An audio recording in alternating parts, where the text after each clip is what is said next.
آج کا موضوع باغ فدق کی چوتھی نشست، جس کا موضوع کہ جناب سیدہ فاطمہ الزہرا سلام اللہ علیہ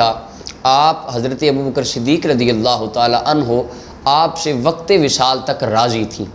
اس کے اندر دو پہلو نکلتے ہیں، ایک آپ کی رضامندی کے دلائل اور دوسرا پہلو کہ وہ جو بخاری میں لفظ آئے ہیں حاجرت لم تکلم حتی ماتت، اچھا جو بخاری میں لفظ آئے ہیں کہ انہوں نے کلام نہیں کیا حتیٰ کہ فوت ہو گئی، وہ الفاظ کس کے ہیں اور ان الفاظ کا معنی کیا ہے، یہ انشاءاللہ میں بعد میں عرض کروں گا۔ ابھی میں صرف اتنا عرض کرتا ہوں کہ سیدہ کائنات سلام اللہ علیہا جناب ابوبکر صدیق سے راضی تھیں۔ شیعہ سنی کتابیں اس بات کی شاہد ہیں۔ سب سے پہلے نہج البلاغہ کی شرح ابن ابی الحدید ہے، یہ 16ویں جلد ہے، ایران کی مطبوعہ ہے، صفحہ نمبر 216 ہے۔ جب جناب حضرت سیدنا ابوبکر صدیق رضی اللہ عنہ سے بات ہوئی حضرت سیدہ کائنات کی، تو اس وقت حضرت جناب ابوبکر صدیق نے فرمایا فلا کی اللہ ان نصنع فیہا کما کان یصنع فیہا ابوک، اے پیاری سیدہ میں اللہ کی قسم اٹھا کے کہتا ہوں کہ میں آخری دم تک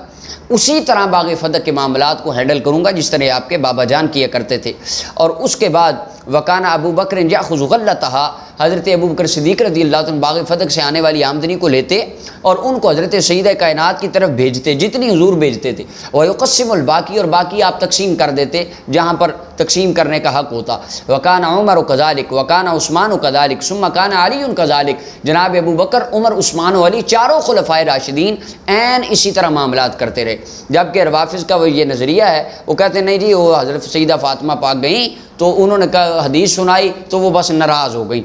اب سب سے پہلے اہل سنت و جماعت کی کتابیں،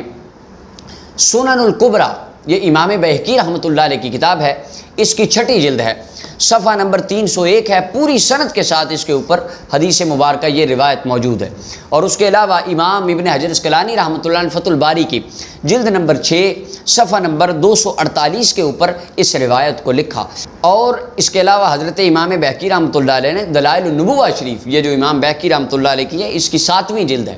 اس کا صفحہ نمبر 281 ہے، اس کے اوپر پوری سند کے ساتھ امام شافعی کی سند کے ساتھ اس روایت کو آپ نے بھی لکھا۔ اور یہ میرے ہاتھ میں طبقات الکبریٰ، جس کو طبقات ابن سعد کہتے ہیں، اس کی بھی 8ویں جلد ہے، صفحہ نمبر 22 ہے، اس کے اوپر بھی پوری سند موجود ہے، بیروت کی مطبوعہ ہے۔ اور اس کے علاوہ حافظ ابن کثیر نے اس کو البدایہ والنہایہ کے اندر اس کی جلد نمبر 5 ہے، صفحہ نمبر 302 ہے، پوری سند کے ساتھ اس روایت کو لکھا۔ اب اس کا متن میں امام بہقی کی سنن الکبریٰ سے پیش کر رہا ہوں، اس کی 6ٹھی جلد ہے اور صفحہ نمبر 301 ہے۔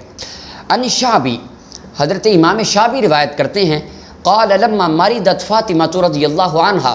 جب جناب سیدہ فاطمہ سلام اللہ علیہا آپ بیمار ہو گئیں، وصال سے پہلے آپ بیمار ہوئی، اتاہا ابو بکر صدیق، آپ کے پاس جناب ابو بکر صدیق رضی اللہ عنہ خود چل کے آئے، فاستأذن علیہا، انہوں نے اجازت طلب کی کہ آپ کی اجازت کرنے کے لیے، حال پوچھنے کے لیے آئے تو اجازت مانگی، دروازہ کھٹکھٹایا، فقال علی رضی اللہ عنہ یا فاطمہ، حضرت جناب مولا علی المرتضیٰ آئے، دیکھا انہوں نے، حضرت ابوبکر صدیق نے اجازت مانگی، حضرت مولا علی اندر آئے، فرمایا یا فاطمہ، اے پیاری فاطمہ، ھذا ابو بکر یستأذن علیک، باہر ابو بکر آئے ہیں اور وہ اجازت طلب کر رہے ہیں، آپ سے ملاقات کرنا چاہتے ہیں، آپ کا حال پوچھنا چاہتے ہیں، آپ کا پتہ لینے آئے ہیں، عیادت کرنے آئے ہیں۔ فقالت، سیدہ فاطمہ پاک فرمانے لگیں اتحب ان آذن لہ، کیا آپ چاہتے ہیں کہ میں اجازت ان کو دے دوں، یعنی آپ کو اس میں کوئی کسی قسم کی شکایت تو نہیں ہے، کیونکہ وہ رسول اللہ کی صاحبزادی تھی، انہوں نے یہ تعلیم دی امت کو کہ بیوی کے لیے یہ جائز نہیں ہے اپنے خامند کی اجازت کے بغیر کسی مرد سے ملاقات کرے۔ انہوں نے اجازت لی مولا علی سے، تو مولا علی مرتضیٰ نے فرمایا نام کیوں نہیں، آپ ملاقات کیجیے۔ فآذنت لہ، حضرت سیدہ پاک نے اجازت دی، فدخل علیہا، حضرت ابوبکر صدیق رضی اللہ عنہ آئے، آ کے جناب سیدہ کائنات سلام اللہ علیہ آپ کے پاس بیٹھے، حال احوال دریافت کیا۔ یا تردہا،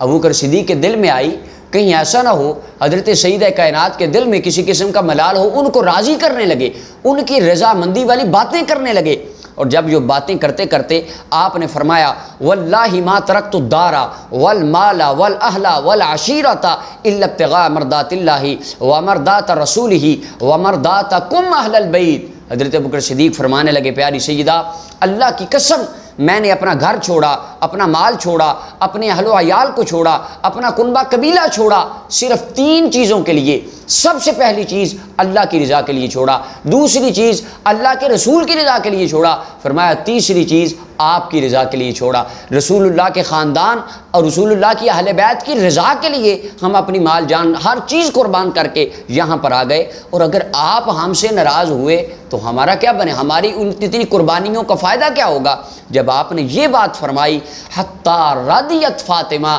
سیدہ کائنات سلام اللہ علیہ ابو بکر صدیق سے راضی ہو گئی، اور انہوں نے فرمایا کہ ابو بکر صدیق آپ نے اپنے دل میں اس طرح کی کوئی بات نہیں رکھنی، میرا دل آپ پہ راضی ہے، میرے دل میں کسی قسم کا ملال نہیں ہے۔ اور اس کے آگے امام بہقی فرماتے ہیں ھذا مرسل حسن بسند صحیح، اس روایت کی سند بالکل صحیح سند ہے۔ یہ اب اہل سنت و جماعت کی بے شمار کتب میں یہ بات موجود ہے کہ جناب سیدہ پاک حضرت ابوبکر صدیق سے راضی تھی۔ اب شیعہ مذہب کی کتاب کی طرف آئیے، یہ میرے ہاتھ میں کتاب ہے شرح نہج البلاغہ ابن میثم کی، جلد نمبر 5 ہے، صفحہ نمبر 107 ہے، ایران کی مطبوعہ ہے۔ اس کے اوپر بھی لکھا ہے جب حضرت علی المرتضیٰ اور حضرت سیدہ کائنات کی بات ہو رہی تھی مولا علی المرتضیٰ حضرت ابوبکر صدیق رضی اللہ عنہ کے ساتھ، تو اس وقت جناب ابوبکر صدیق نے فرمایا فدق کے معاملے میں، اے پیاری سیدہ وَلَكِ عَلَى اللَّهِ أَنْ أَصْنَعَ بِهَا كَمَا كَانَ يَصْنَعُ، میں اللہ کی قسم اٹھا کے کہتا ہوں میں باغ فدق کے معاملات کو عین اسی طرح ہینڈل کروں گا جس طرح آپ کے بابا جان کیا کرتے تھے۔ فَرَضِيَتْ بِذَلِكَ، حضرت سیدہ فاطمہ سلام اللہ علیہا اس بات پر راضی ہو گئی تھی۔ اب شیعہ عالم کہتا ہے کہ سیدہ کائنات سلام اللہ علیہا ابو بکر صدیق رضی اللہ عنہ سے راضی تھی۔ اب یہ شیعہ کی نہج البلاغہ کی شرح ابن میثم ہے، اور اہل سنت کی بہقی کی سنن الکبریٰ ہے۔ سنی بھی کہتے ہیں راضی تھی، شیعہ بھی کہتے ہیں راضی تھی۔ آج کا ذاکر کہتا ہے نہیں وہ تو ناراض ہو گئی تھی، انہوں نے تو بلایا ہی نہیں۔ نبی علیہ السلام فرماتے ہیں، حضور علیہ السلام کی صحیح حدیث ہے، فرمایا کسی مسلمان کے لیے جائز نہیں کہ 3 دن سے زیادہ اپنے مسلمان بھائی سے کلام کو ترک کر دے، قطع تعلقی کر دے۔ فرمایا یہ حرام ہے کسی مسلمان کے لیے، 3 دن سے زیادہ اگر کسی سے قطع تعلقی کرے بولے ہی نہ۔ وہ کہتے ہیں 6 مہینے، حضور فرماتے ہیں 3 دن نہیں بلانا تو یہ بھی حرام ہو جائے گا۔ اب شیعہ ذاکر کہتے ہیں کہ 6 مہینے نہیں بلایا۔ اب ہم رسول اللہ صلی اللہ علیہ وسلم کی تعلیم کی مانیں یا ان 1.5 لاکھ لینے والے ذاکروں کی مانیں جن کا چہرہ بھی آج تک حضرت علی المرتضیٰ کی سنت کے مطابق نہ ہو سکا؟ تو جو تاریخی حقائق کتابوں کی روشنی میں یہی ہیں کہ سیدہ کائنات سلام اللہ علیہا جناب ابوبکر صدیق رضی اللہ تعالیٰ عنہ آپ سے راضی تھی۔ اب جو بات رہی کہ بخاری کے الفاظ کی وہ انشاءاللہ میں بعد میں عرض کروں گا۔ اللہ تعالی ہمیں قرآن و سنت کا فہم عطا فرمائے۔